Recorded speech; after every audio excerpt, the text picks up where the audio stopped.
ficaram no planeta. Nos anos que se seguiram, não faltaram também, além dos críticos movidos a preconceitos,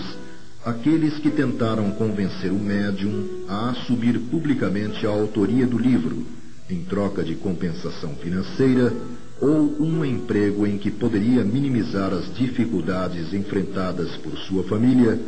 propostas sempre recusadas. Em 1935 surge Cartas de uma Morta, o segundo livro recebido por ele, publicado sob a responsabilidade da LAC, assinado pelo Espírito Maria João de Deus, a própria mãe de Chico, que, atendendo a um pedido formulado pelo filho, narra as impressões iniciais de sua vida no plano extrafísico. Em agosto, Chico passa a trabalhar na Inspetoria Regional do Ministério da Agricultura. Humberto de Campos,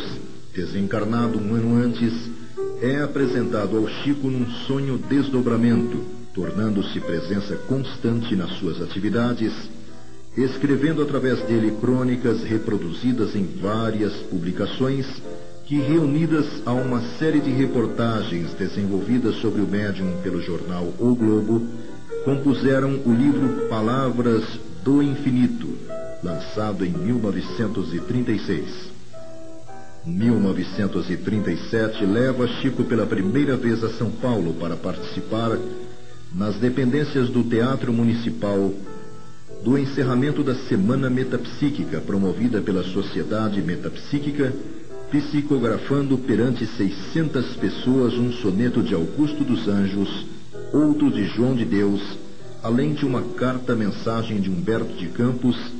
sendo que antes dos mesmos manifestara-se Emmanuel, transmitindo uma saudação aos presentes, apresentando duas surpreendentes características. A mensagem era em inglês, idioma totalmente desconhecido pelo médium, e escrita da direita para a esquerda, somente podendo ser lida contra a luz ou ante um espelho. Ainda nesse ano é organizado o livro Crônicas de Além Túmulo, reunindo várias páginas de Humberto de Campos e Emmanuel, do Espírito Emmanuel, compreendendo uma abrangente análise do orientador espiritual sobre questões científicas, filosóficas e religiosas, sob a ótica do Espiritismo, obra esta somente publicada por insistência do Chico, que chegou a se cotizar com amigos e simpatizantes, já que os editores consideravam que um livro daquele estilo não era comerciável, no que estavam errados, pois, no espaço de poucos meses, o trabalho foi reeditado por 3 vezes. Em 1938, começa a se intensificar a produção mediúnico-literária de Chico, com a recepção de Brasil, Coração do Mundo, Pátria do Evangelho,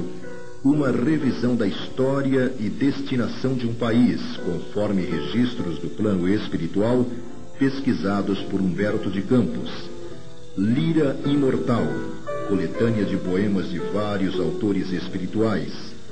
A Caminho da Luz, uma abordagem sobre a evolução e história do planeta e de seus habitantes, assinado por Emmanuel, e Novas Mensagens, reunindo mais crônicas de Humberto de Campos. O ano de 1939 foi ocupado por Emmanuel na transmissão dos primeiros romances históricos, narrando as venturas e desventuras do próprio autor em suas existências como o senador romano Públio Lentulus, ao tempo de Jesus, no livro Há 2000 anos, e posteriormente como escravo Nestório, na obra 50 anos depois. Concluindo a década, Chico recebe Cartas do Evangelho, do poeta Casimiro Cunha, e as respostas às 410 perguntas formuladas por colaboradores da Federação Espírita Brasileira a Emmanuel sobre questões científicas, filosóficas e religiosas que serviram para compor O Consolador, além de uma recriação de Humberto de Campos das cenas e situações vividas por Jesus e seus discípulos no livro Boa Nova. Nesse ano extraviaram-se os originais de 200 páginas manuscritas de amigos espirituais que constituíam um livro inteiro, tendo como tema central a impressão de espíritos no momento da desencarnação e depois dela. Digno de nota também é o fato de Chico ter recebido nesse período várias mensagens em idiomas estranhos a ele, como em hindu, em luxemburguês e outras em inglês, páginas essas reconhecidas pelos destinatários como autênticas e elaboradas no melhor estilo da língua em que foram transmitidas.